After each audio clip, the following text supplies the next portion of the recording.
মানববন্ধনে আমার গ্রামের নিরীহ মানুষ না আসতে পারে। তারা আমরা বাস ভাড়া করেছিলাম, সে বাস বন্ধ করে দিয়েছে মানকাচর থেকে, যাতে আমরা বাসে না আসতে পারি। যাই হোক, আমি আমার মিডিয়া ভাইদের কাছে অনুরোধ করব, আমাদের করুন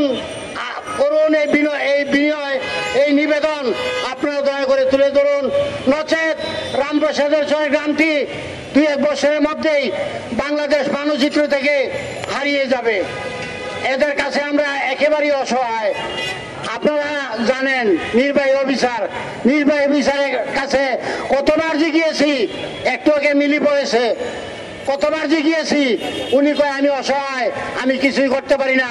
প্রত্যেক রাত্রে ওসি সাহেবকে ফোন দেই, আর ওই যে আলমগীর নয় আজমগীর নাম থাকে আলমগীর, আর এর নাম হয়েছে নৌ পুলিশ বাড়ির কর্মকর্তা, এর নাম হয়েছে আজমগীর। সে আজমগীর সাহেবকে ফোন দেই, ওনারা বলে, ওসি জলিল সাহেব বলে, জামান ভাই আমি আসতেছি, দেখতেছি। আজমগীর বলে, ভাই এখনই ব্যবস্থা নিতেছি। সারা রাত্র বৈশা থাকলো, তাদের আর কোনো ব্যবস্থা নেওয়া হয় না, কোনোদিনও নেয় নাই। এরা বলে কয়েকবার আর্মি আইছিল, আর্মির লগে এরা ঢিলাঢিলি করছে। আরে বেটা, আর্মি আইছিল ঢিলাঢিলি করছে, আর্মির জায়গা চিনে না, ঘাট চিনে না, পথ চিনে না। এরা আসছে নৌকা লইয়া।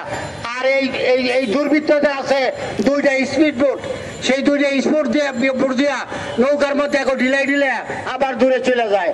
কিন্তু এরা তো আর গুলি করতে পারে না, গুলির কোনো ছিল না, অনুমতি ছিল না। বারবারই ঢিলায়, আবার স্পিড বোটটা দূরে চলে যায়। প্রত্যেক রাত্রে 20টা 22টা ডেজার, অন্তত 200-250 এই যে বোট বা যেটাকে আমরা বলগেট বলি, এগুলো 40,000 টন 50,000 টন এরকম বড় বড় জাহাজ ভর্তি করে নেয়। আমরা শুধু চেয়ে থাকি, নদীর ঢেউগুলি কারো কোনো সহায়তা পাই না, উপজেলা প্রশাসন কারো কোনো সহায়তা পাই না, শুধু নদীর দিকে তাকাই থাকি আর চোখের জল ফেলি। আমি অনুরোধ করব আমার মিডিয়া ভাইদের প্রতি, যাতে আমার নেতা তারেক রহমান পর্যন্ত, আমার নেতা তারেক রহমানের কানে আমাদের এই করুণ এই আকুতি তারেক রহমান এবং বর্তমান তত্ত্বাবধায়ক সরকারের কাছে পৌঁছে। এই জন্য আমি সবাইকে অনুরোধ রেখে আমার সংক্ষিপ্ত বক্তব্য শেষ করে আমি বিদায় নিচ্ছি। আসসালামু আলাইকুম। ধন্যবাদ অ্যাডভোকেট কামরুজ্জামান সাহেবকে। সুপ্রিয় উপস্থিতি, এই মুহূর্তে আপনাদের সামনে বক্তব্য নিয়ে যিনি আসছেন, তিনি আমাদের এই নতুন দিনের সংগ্রামের সাথী। আমাদের রামপ্রসাদকে বাঁচানোর জন্য ইতিমধ্যে নৌ উপদেশা থেকে শুরু করে সরকারের বিভিন্ন মহল পর্যন্ত উনি গিয়েছেন।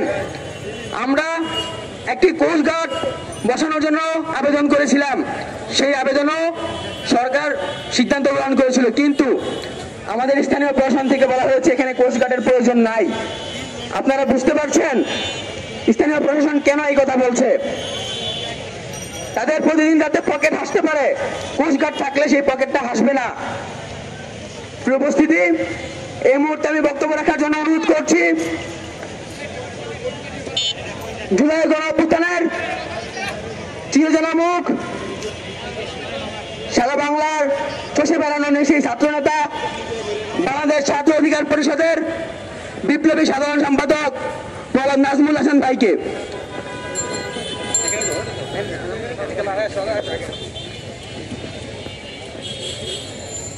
আসসালামু আলাইকুম। কুমিল্লা জেলার মেঘনা উপজেলা অন্তর্গত রামপ্রসাদের চরের গ্রামের অবৈধ বালু উত্তোলন বন্ধে আয়োজিত আজকের এই প্রোগ্রামে উপস্থিত নেতৃবৃন্দদেরকে ধন্যবাদ জানাই, গ্রামবাসীকে ধন্যবাদ জানাই। আমরা আজকে যখন এই মানববন্ধনে ডাক দিয়েছি, ঠিক গতকাল রাতে আমরা শুনতে পেয়েছি যারা এই মানববন্ধনে আসবে তাদের বাড়িঘর ভাঙচুর করা হবে।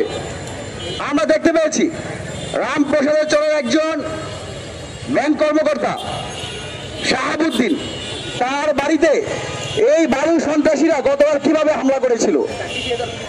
আমরা দেখতে পেয়েছি একজন প্রতিবন্ধী ছিলেন ঘরে, তার ঘরটুকু ভেঙে ফেলেছে। আমরা সবসময় দেখতে পেয়েছি গত 1.5 যুগ ধরে আওয়ামী লীগ যখনই বিএনপি জামাত বা গণ অধিকার পরিষদ কোন সমাবেশ ডাকত, ঠিক সেই সময় দেখতে পেতাম যে আওয়ামী লীগের সন্ত্রাসীরা প্রত্যেকটা বাড়িতে গিয়ে সন্ত্রাসী হামলা চালাতো। ঠিক একইভাবে আমরা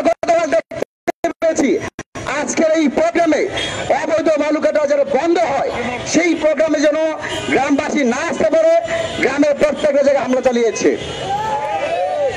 এই অবস্থা থেকে আমার মনে হয় গত বছর 29শে জুলাই 2024 সালে আমরা সারা দেশের ছাত্র জনতা যখন শেখ হাসিনা কর্তৃক রাষ্ট্রীয় শোক দিবস পালনকে আমরা বিজ্ঞানগুলি দেখে আমরা বলেছিলাম এই দেশের মানুষ শোকাহত নয়, আমরা বিপ্লবের রং হিসেবে সেই শেখ হাসিনা কালো দিবসকে প্রত্যাখ্যান করে শোক দিবস প্রত্যাখ্যান করে আমরা ফেসবুক সব জায়গায় আমরা লাল কর্মসূচি দিয়েছিলাম।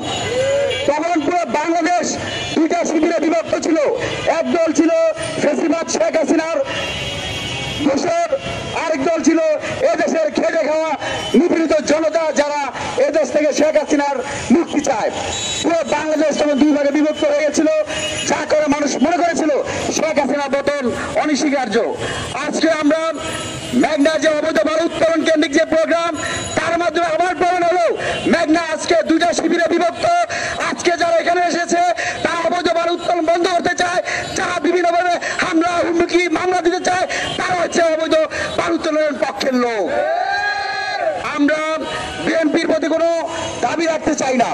আজকে ইতিমধ্যেই আমাদের চালিবাঙ্গা ইউনিয়ন বিএনপির আহ্বায়ক সভাপতি এসেছেন, যুব দলের নেতা এসেছেন, বিভিন্ন পর্যায়ে বিএনপির নেতাকর্মী এসেছেন। আমরা বিএনপির ভারপ্রাপ্ত চেয়ারম্যান জনাব তারেক রহমানের মধ্যে আহ্বান জানাই, আপনারা নির্যাতিত নিপীড়িত দল হিসেবে আমরা প্রত্যাশা রাখি বিএনপিতে কোন চাঁদাবাজ সন্ত্রাসী বালু খেয়ে ঠাই দেবেন না। এটা আপনাদের মধ্যে আমাদের কোনো অধিকার নাই, কোনো দাবি নাই, আপনাদের মধ্যে আমাদের প্রত্যাশা। বিএনপির মধ্যে একটা রাজনৈতিক দল যারা গত 10 যুগ ধরে অন্যায় অনিয়ম নির্যাতন নিষ্পেষণের শিকার হয়েছে, এমন একটা দলের কর্মী যখন শুনতে পাই বালুঘাটে, তখন আমাদের হৃদয় রক্তক্ষরণ হয়। আমরা দেখতে পেয়েছি প্রথম আলো, সমকাল, যুগান্তর থেকে এমন কোন পত্রিকা টিভি নাই যেখানে মেঘনার অবৈধ বালু উত্তোলনের বিরুদ্ধে নিউজ করা হয় নাই। প্রত্যেকটা জায়গায় আমরা দেখতে পেয়েছি চালিবাঙ্গা ইউনিয়ন যুব দলের নেতৃবৃন্দ, বিএনপি বিভিন্ন পর্যায়ের নেতৃবৃন্দ, এরা প্রত্যক্ষ এবং পরোক্ষভাবে রামপ্রসাদের চরের অবৈধ বালু উত্তোলনের সাথে জড়িত। একই সাথে আমি আজকের এই মানববন্ধন থেকে বলতে চাই, আমাদের মেঘনার সন্তান, মেঘনার কৃতি সন্তান, কুমিল্লা জেলা বিএনপির কুমিল্লা জেলা বিভাগীয় সাংগঠনিক সম্পাদক বিএনপি আমাদের মেঘনার সন্তান অধ্যক্ষ সেলিম ভাইয়ের প্রতি আহ্বান জানাই, আপনি আমাদের গ্রামে আমাদের এলাকার সন্তান, এর সত্ত্বেও আপনার কর্মীরা কিভাবে অবৈধ বালু উত্তোলন করে, তাদের বিরুদ্ধে এখন পর্যন্ত আমরা সাংগঠনিক কোনো ব্যবস্থা গ্রহণ করতে দেখি নাই। এটা আমাদের এলাকার সন্তান হিসেবে আমরা খুবই কষ্ট পাই। আপনার মতো একজন লোক থাকতে আপনাদের অধীনস্থ কর্মীরা বিএনপি যুব দলের নেতৃবৃন্দের অবৈধভাবে বালু উত্তোলন করে। আমরা প্রশাসনের বিভিন্ন পর্যায়ে থেকে ব্যক্তিগতভাবে আমি মেঘনা থানা ওসি ডিসি বারবার আহ্বান করেছি।